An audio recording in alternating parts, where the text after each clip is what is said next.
Hi, my name is Amber Kelly. I'm the Director of Religious Education here at the Fourth Universalist Society, and thank you so much for joining us.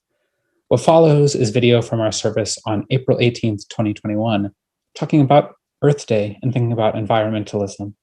In this video, you'll hear the reading and reflection. Following that, you can sit down with myself and Reverend Schuyler, who delivered the reflection, for a lively discussion where we go deeper into the service theme together. You're invited to check out our video and audio podcast each week. It's posted on our website, Facebook, YouTube, and Instagram, as well as your favorite podcast streaming sites. If you like what you see, we hope you give us a positive review.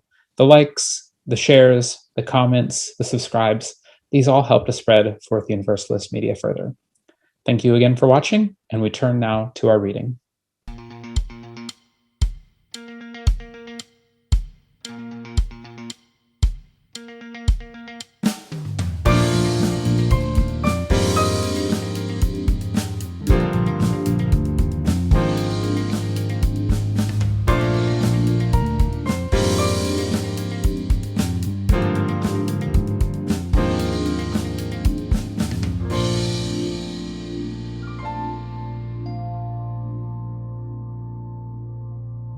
Our morning's reading is the English translation of a poem by Octavio Paz, entitled La lluvia ojos de agua de sueño. Paz was a Mexican poet, essayist, and widely considered one of the finest poets of the 20th century. He was the recipient of the 1990 Nobel Prize in Literature, among other honors. Here are his words. The rain, eyes of shadow water, eyes of well water, eyes of dream water, blue suns, green whirlwinds, bird beaks of light pecking open pomegranate stars. But tell me, burnt earth, is there no water? Only blood, only dust, only naked footsteps on the thorns? The rain awakens. We must sleep with open eyes. We must dream aloud. We must sing till the song puts forth roots, trunk, branches, birds, stars. We must find the lost word and remember what the blood, the tides, the earth, and the body say, and return to the point of departure. One of my favorite things to do as a child was to go for car rides out of town. My family lived in an urban suburb outside of Milwaukee, a community with city blocks and old homes. To the south was the big public city university. To the north, a string of suburbs. To the west, a river that separated us from the poor north side. And to the east, Lake Michigan. Even though we were in a suburb, it felt like we were in an urban area. And indeed, our suburb had the highest population density in the state. Despite this, growing up in Wisconsin meant that you were never far from the country. A dairy farm, a cornfield, or a state park. On weekends, my parents and my brother and I would go pack into our small silver car, the old kind with the roll-down windows and the barely working AC, and drive out of the city. We visited the rolling hills and forests of the Kettle Moraine, where glaciers had formed in valleys in the retreat north. We explored the Horicon marshes, where endangered cranes lived and where naturalists sought to preserve them. And in the spring, we got lost in swampy woodlands where the melting snow erased the trails that we tried to follow. Now recently, with the recent birth of our son and this week's celebration of Earth Day, I've been thinking a lot about how these early experiences formed me. These early exposures to nature caused me to care deeply about preservation. I learned to love the wildness that I explored as a child, and then learned to notice its absence when we returned to our suburban home. I loved nature's simplicity and the way it made me feel at peace. I loved that it was separated from the rest of my life, independent of school and stress and expectations and people. It eventually formed a kind of spirituality that understood nature as offering a profound and uniquely true experience of tranquility and grounding and connection, being at one with the universe. It's one of the great gifts that I think my parents offered my brother and me, and it's one of those things we still hold really dear. My brother now runs an outdoor gear company, helping people find ethically made equipment to enjoy nature. And I get to be lucky to serve a faith tradition that centers environmentalism as a core part of who we are. We see it in the seventh principle, after all, that insists that we respect the interdependent web of all existence. As I got older, I found that my experience of the outdoors mirrored much of what the founders of the environmentalist movement felt as well. John Muir, the father of the National Park System and the founder of the Sierra Club, wrote of the saving grace in retreating to the natural world, a place that was unique in its ability to calm his soul. He wrote this: "Keep close to nature's heart and break clear away once in a while and climb a mountain or spend a week in the woods. Wash your spirit clean." Another time he wrote this: "I only went out for a walk and finally concluded to stay out till sundown. For going out, I found, was really going in." From Muir's writing, as with a lot of early environmentalists, nature is a respite. It's an escape. It's a sacred space that offers unparalleled spiritual gifts. Now, this resonated with me as a child. It's part of what I found as a gift of nature, and it still does. Living in New York City, I miss an easy access to the woods and wild places, to be able to get into a car that I no longer own, driving off. Central Park is beautiful, but it is tame. And yet, as I grew older, I also came to understand that Muir and other environmentalists, early environmentalists, also understood nature in ways that were problematic. When they spoke of escape, for example, it wasn't just escape into the beauty of nature. It was also an escape from the city, to get away from it. Their writings overflow with praise of the pristineness of nature, something that I resonate with, and I suspect a lot of us do. But it was often praise in contrast with the dirtiness that they perceived in urban life. We can't forget that during that time, as still today, it was a time of great racial segregation and inequality. And then it was coupled with the arrival of millions of immigrants. It's hard not to see in the rejection of the cities a clear racial and class judgment. It wasn't just a virtue of the nature one escapes to, but the depravity of what one should escape from.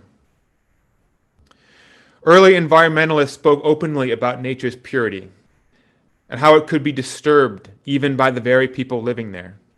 Muir once said that Native Americans, quote, "seem to have no right place in the landscape, as if their presence served only to disrupt the tranquility that he enjoyed when he went there." In many ways, early environmentalists were motivated to save the planet for all these wrong reasons. Their activism was inseparable from ideas of whiteness and privilege. Jedediah Purdy writes in The New Yorker that for them, quote, "wild nature was worth saving for its aristocratic qualities. When those were lacking, they were indifferent." Nature was a place to vacation, and environmentalism was the effort to save their favorite place of leisure. It was a way for white Americans to take control of the land by claiming to protect it, all the while inventing and strengthening their own claims to nativeness at the expense of those who were already there. All of this, learning this, gave me pause. It forces me to think about my own motives for environmentalism. I too came to love the natural world as a form of spiritual refuge, where I could get away from it all and be unburdened by the baggage of the world. It was a safe space where I felt connected to the universe. I think it's worth all of us on this Earth Day, and on all Earth Days, to think about what brings us to be environmentalists. Perhaps you share a similar story to mine with similar early motivations. Perhaps you love the natural world because it gives you a spiritual experience of tranquility and peace and beauty. Perhaps you feel like your realest self there, and so you care deeply about protecting it. Let me say there is nothing wrong with environmentalism like that. That is a profound spiritual experience. But we can't ignore the parallels to history either. That an environmentalism that emerges solely from these motivations can lead to a dangerous place. We have to recognize that if our primary motivation for environmental work is to protect our own feeling of tranquility in nature, we will resist anything that disrupts that tranquility. And real environmental justice work, when done right, is anything but tranquil. It is disruptive and messy and difficult. And too often we avoid it because it's not what we signed up for. Real environmental justice work means sharing space with others and letting go of our exclusive claims to the natural world and the land we love. It requires moving out of our safe space and being fully present with the challenges of our world. In other words, it is the exact opposite of an escape. It also means that it is racial justice work. You can't separate those two things, because those who are most harmed by the environmental crises of this day are people of color and those on the margins. It means reconciling with the fact that those who are most hurt by a dying and suffering planet are people of color. It means knowing that Black people are 4 times as likely to die from pollution than white people, and that they are 75% more likely to live next to a power plant or factory. The rallying cry of racial justice that I can't breathe takes on a whole different meaning. Now, this tie into racial justice is hard for white people because racial justice is hard for white people in general. And it's also hard for white environmental activists. In 2014, a study shows that white people occupied 89% of leadership positions in environmental organizations. That is a very, very high number. And it's because when environmentalism is grounded in a white person's desire for emotional refuge, they will resist the important work of environmental justice when it gets hard or uncomfortable. There is safety and comfort in caring about polar bears in the Arctic or tree frogs in the Amazon rainforest. Tree frogs and polar bears can't challenge us. They can't call us out. But the environmentalist movement, if we are going to get beyond the problematic legacies of its white founders, has to care about people too. It has to see environmentalism in the air quality of cities and the contaminated waters of poor industrial towns. It has to see it in the reasons why power plants and factories and waste facilities are built near Black and brown communities, and how when climate events happen, like hurricanes or snowstorms or droughts, some people can get away and escape, but others have no choice but to stay and suffer. So on this Earth Day, ask yourself what your environmental story is. Ask yourself what got you into this work, what motivated you, and what still does. Ask yourself what makes you care about the earth, the natural world, climate change. Ask yourself, where do the real lives of human beings factor in? The real lives of those people who are impacted by environmental crisis. Wonder about how willing you are to broaden your definition of environmental justice to allow other people to be part of it, who might be less concerned about the tree frogs and the polar bears than about their drinking water in their area of the world.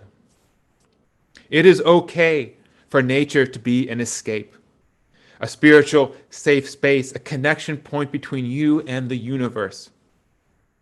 But make sure you don't just stop caring at that point, just about protecting the gifts the natural world gives you. That becomes selfish. It becomes spiritual narcissism. Make sure your empathy doesn't just include the animals and the plants that can't ask us to be anything other than what we are, but that it includes also fellow human beings that can nurture us on our own spiritual journey. Make sure it leaves you open to the harder work, to learning and growing, to sharing this world with others, no matter if your tranquility is disrupted. This is the kind of environmentalism our world needs. It's the kind that's going to save this planet that we love. Not just for the polar bears and the tree frogs, not just for the countryside that we like driving out into as we get away from the hustle and bustle of our city life. Not just so we can make sure that we keep that feeling of harmony and tranquility. The environmentalism we need still cares about all of that, but also always, always the people too. May it be so, and amen. So, Reverend Schuyler, I'm really excited to get to sit down with you today after that sermon was really moving for me personally. I don't often type amen in the chat, but I did send one your way. So thanks for sitting down to have a little bit of a chance to dive deeper into things today. Thank you, Amber. It always means a lot coming from you, and I'm excited to talk more. So much like you, I also have Wisconsin in my life. So maybe that was what resonated so much, is that I'm like, yes, Wisconsin. But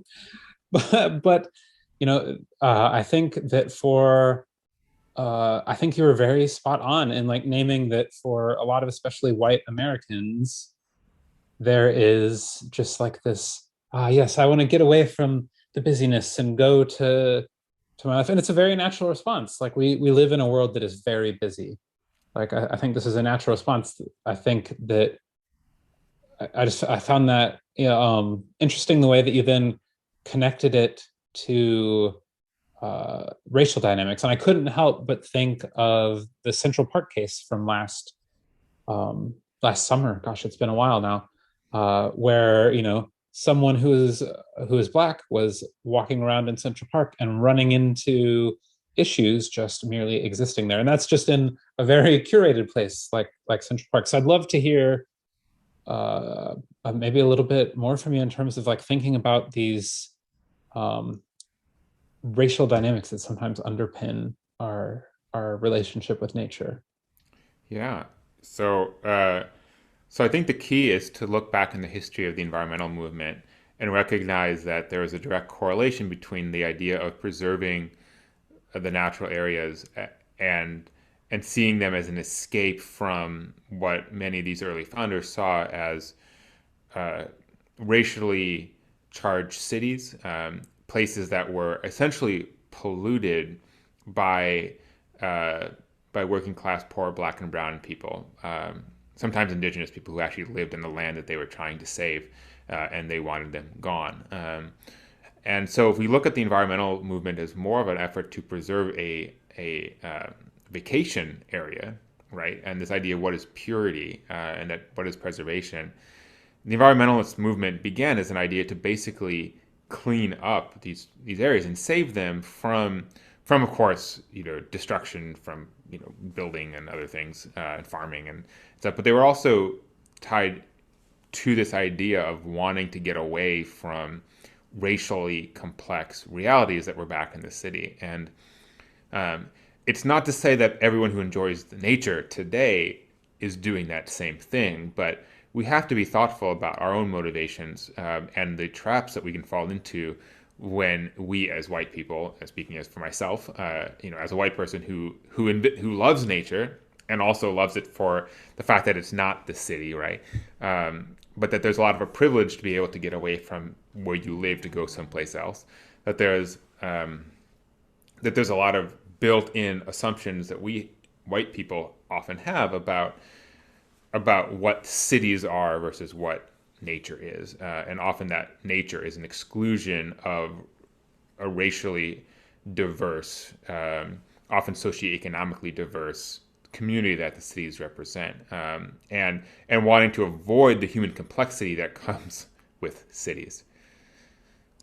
Right. And as we both lead the Confronting Colonialism course, I can't help but think about Teddy Roosevelt's role in like creating the national parks. And here's someone who was famous for his military policies and for the way that he, conquered in Cuba and other places like this. That there definitely is those colonial undertones in it as well. That like we need to preserve this land for us, like the real true owners now. That I think often comes into play. Yeah, absolutely. I mean, this idea that white people proved their nativeness by being quote unquote good stewards of the land, right? That they were the true rightful heirs of that land, and that they lived that out by loving nature, right, and by preserving it is a real thing that they wrote about and talked about. And that's again not to say that we all think that way now, but the philosophical strains we inherit those philosophical ideas, and that they are within our society, and particularly among white America, that we are a good person in relation to nature if we are a good steward. But maybe we don't like it if indigenous people hunt seals on that land, because that's not the right thing to do as a good environmentalist, because the seals are this way or that, right? And that's so there are these tensions, right, between sort of white liberal environmentalists, and indigenous peoples, or by other minority and POC folks, who lay alternative claims to land that don't fall so neatly into sort of white liberal environmentalism. Definitely, I know that, and perhaps in my relationship to nature, one of the areas that I always enjoy going to the most is that little like nexus of nature and industry slash the city, right next to each other. We have here in Bayonne in New Jersey, we have a park that is this cute little park, and it's right on the Newark Bay, which is the busiest industrial seaport on the Eastern Atlantic. And so it's like this really interesting dynamic to be like, ah, yes, I'm peaceful in nature. And also there's a bunch of freight over there as well. I often try and find myself moving towards those interesting nexuses of Sure. city and nature all in one. And I mean, I think that's the reason why people also like Central Park, is that it's the city and nature all at once. Well, something very powerful, right, about that, because it speaks to our effort to both encounter wildness and nature, but do it in dialogue with our lived experience, right, our day to day experience. That we don't have to escape and go off to Montana to experience the natural world, because not only can not everyone do that, but what a sad life to not have that in your day-to-day life. I think we look at there efforts like that. I mean, it's part of bringing in beauty into our world, so that we can live a holistic life all the time. And I think it's easy to nostalgize the natural world from a place of urban areas. I even think about like Thoreau, right? Or Thoreau, as it's actually pronounced. hanging out in Walden Pond and being, the first American naturalist that, we fondly remember as a sort of UU transcendentalist person. Um, the Walden Pond of his era was very different than what we think of it as. First of all, if you ever go to Walden Pond, it's basically in a suburb. Concord's a suburb now. It's not like I always thought growing up that it was some remote place far away. It's a very finely tuned suburb. But even then, when he was there, it was far less foresty than it is now. At least it's a little park now. Back then, you could the train would go by it on a daily basis, if not a couple times, and you would see it from where he was. So it wasn't like he was just like in the middle of nowhere. And so I think it's powerful and super empowering to recognize that we can have the connection to the natural world in urban areas, right? In cities, that it doesn't have to be this pristineness that comes with whiteness so often, right?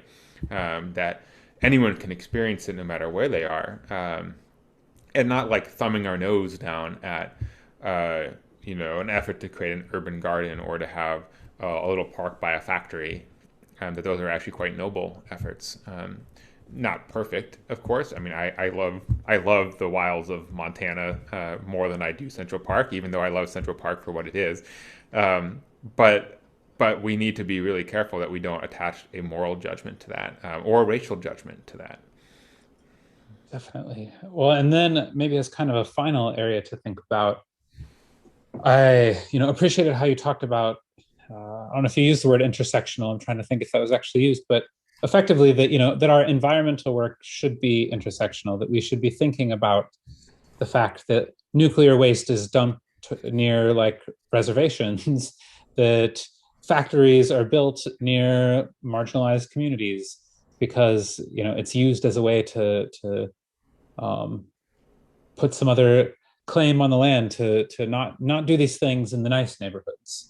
And I think that's so key, that we make sure that our environmental work is focused on seeing how classism, racism, sexism, all of these things coincide so much. Because I know, the meme out there is that if you tell a white person that a dog died, they're going to be much sadder than finding out that someone was shot by the police. So I think it's important for our relation to the environment to be this intersectional experience. And I think you talked about that in the message, that there's so many areas where these concepts intersect. Would you want to touch on maybe some more areas that maybe you had to cut for length in the sermon? Well, the dog meme, that's powerful. That's really powerful. Because it's a lot easier to mourn something that doesn't challenge you at all, something that's not really human. I think that when we look at the environmental movement in its easiest, most digestible for white people, it's about laying claim to a sort of a righteousness that folks feel that they alone can have at times. I hear this very clearly when I talk to folks, and I've heard this directly a number of times, where white people are complaining, why don't people of color care about climate change? Which of course is a huge generalization and not true. Don't they realize? Don't they? While people of color are worrying about being shot by police on the street, and so there is some tensions there about why does this really impact. There's a level of privilege that comes with being able to care about sort of more esoteric and long distance threats like climate change that is inherently a product of white privilege. Living here on the Upper West Side, I don't have to worry about being shot by police because I'm white and I'm fairly well off here in my condo. I can worry about that. And I think there's a real feeling that I think sometimes white folks, white environmentalists kind of see the battles that poorer people or people of color see with the environmental movement, of whether it's like clean water or being by a factory or the air pollution nearby them is kind of small potatoes compared to this larger looming threat of the climate crisis. Um, and that again is privilege, and it's less sexy, right? It's to try to clean out water in a poor town someplace in Alabama is less sexy than talking about, or having a polar bear on an iceberg floating away in, starving and drowning, and that's really vivid, and it's also, less important fundamentally than that child in Alabama that is breathing in toxic fumes and is going to develop lung cancer, and have his life cut short. So I think we have to be really careful about, again, our motivations. It all goes back to our motivations of, are we in it because we love this idea of this pristineness out there that we can visit and touch and give us this spiritual experience, which is not a bad thing. But if it just stops there, we forget that always the people who are most harmed by the environmental crisis of this planet are those who are poor and those who are black and brown. And that is just how it is. And so if we don't care about that experience, we're going to miss the boat on the real serious environmental issues of the day. Reverend Schuyler, thank you so much for sitting down with me and diving a little bit deeper into this reflection.